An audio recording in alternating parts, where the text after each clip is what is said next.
Hola, buen día. Mi nombre es Marta Juliana Castillo Flores. El día de hoy les voy a presentar fuentes del derecho. ¿Cuáles son las fuentes del derecho? Son fuentes del derecho todas aquellas de donde se originan el derecho y las normas que se aplican a las personas. El término se vale del sentido metafórico de la palabra fuente, que indica el lugar de donde nace el agua, es decir, evoca su origen. Las fuentes del derecho se definen según sus antecedentes. Pueden provenir de el derecho natural, que sostiene que la moral y la justicia son inalienables al ser humano. El derecho escrito, constituido por los documentos que establecen una regla de conducta de carácter obligatorio. El derecho anglosajón o common law, basado en la jurisprudencia. El día de hoy les voy a presentar la clasificación de las fuentes del derecho. Como podemos ver a continuación, en la imagen podemos ver fuentes del derecho. Están fuentes formales, fuentes materiales o reales e fuentes históricas. Fuentes formales está ligado con legislación, costumbre, jurisprudencia y doctrina. Fuentes formales. Son fuentes formales del derecho los textos y documentos en los que se recopilan las leyes o conceptos relacionados con estas, como, por ejemplo, la legislación y la doctrina. También lo son las costumbres y la jurisprudencia, que consisten en los procesos de creación de las leyes, sus modos de empleo, alcances y funciones. Legislación. A través de los órganos del Estado o los poderes públicos se crean y promulgan un conjunto de normativas jurídicas aplicables y organizadas de manera jerárquica. Son leyes que se encuentran escritas en textos legislativos. Por ejemplo, en la Constitución de un país, los reglamentos o las ordenanzas. A este tipo de fuente también se conoce como fuente directa o fuente acto, ya que se refiere a las normas jurídicas que contienen la ley en sí mismas y que son de carácter primario. Costumbres. Se trata de la fuente formal más antigua, es de carácter cultural y conlleva a una serie de conductas que son jurídicamente obligatorias y que se aplican de manera generalizada en una comunidad. Por ejemplo, no poner en riesgo ni atentar en contra de la vida de otras personas. También se le conoce como fuente hecho, pues establece cuando una regla o normativa se considera costumbre social. Jurisprudencia. Es establecida por el Tribunal Supremo.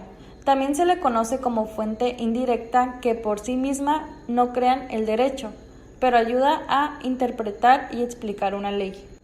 Es decir, es la interpretación de las leyes que realiza el juez en casos donde las leyes primarias no resuelven de manera clara los asuntos discutidos y presentan dificultad en la integración e interpretación de estas.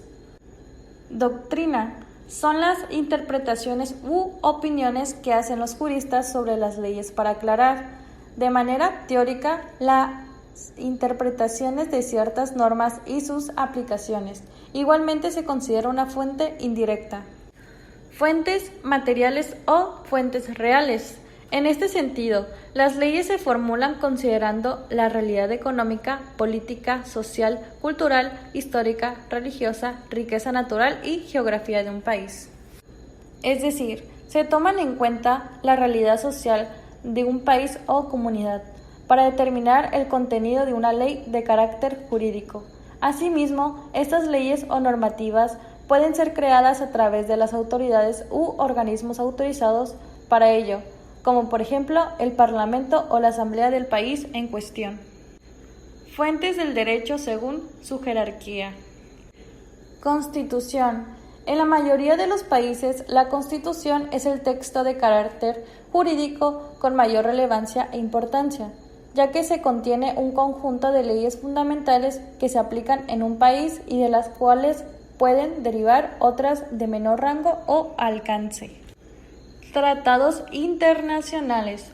Conforman el derecho internacional y se encargan de regular las relaciones políticas, económicas, sociales, y culturales entre los estados con el objeto de mantener la cooperación, negociaciones y demás relaciones de carácter internacional. Leyes formales son aquellas que autorizan o prohíben ciertos comportamientos o acciones, por ejemplo, los decretos legislativos o ministeriales. Jurisprudencia se refiere a la interpretación de las leyes y normativas que resultan confusas o ambiguas, por lo cual se discuten en el Tribunal Supremo o Tribunal Supremo de Justicia. Costumbre. Con el menor grado de jerarquía de las fuentes se encuentran las costumbres, entendidas como aquellas conductas que se tornan ámbitos sociales o modelos de conductas. Se trata de normas creadas e impuestas por la sociedad, por lo cual el análisis de criterios se efectúa a partir de la jurisprudencia y doctrina. Fuentes del derecho internacional. El derecho internacional deriva también de las fuentes materiales, formales e históricas. Se caracteriza por la cooperación que existe entre naciones, a fin de generar acuerdos bilaterales o multilaterales, de obligatoriedad y recíproca entre los estados. Como ejemplo, se pueden mencionar los tratados internacionales, la jurisprudencia internacional, la creación de organizaciones de carácter internacional, la Corte Internacional de Justicia, entre otros. Importancia de las fuentes del derecho. A través de las fuentes del derecho podemos entender el origen de las leyes y su evolución, así como los factores a tomar en cuenta para su elaboración y posterior aplicación. Además, nos permite tener una perspectiva de efectos de su aplicación en la sociedad.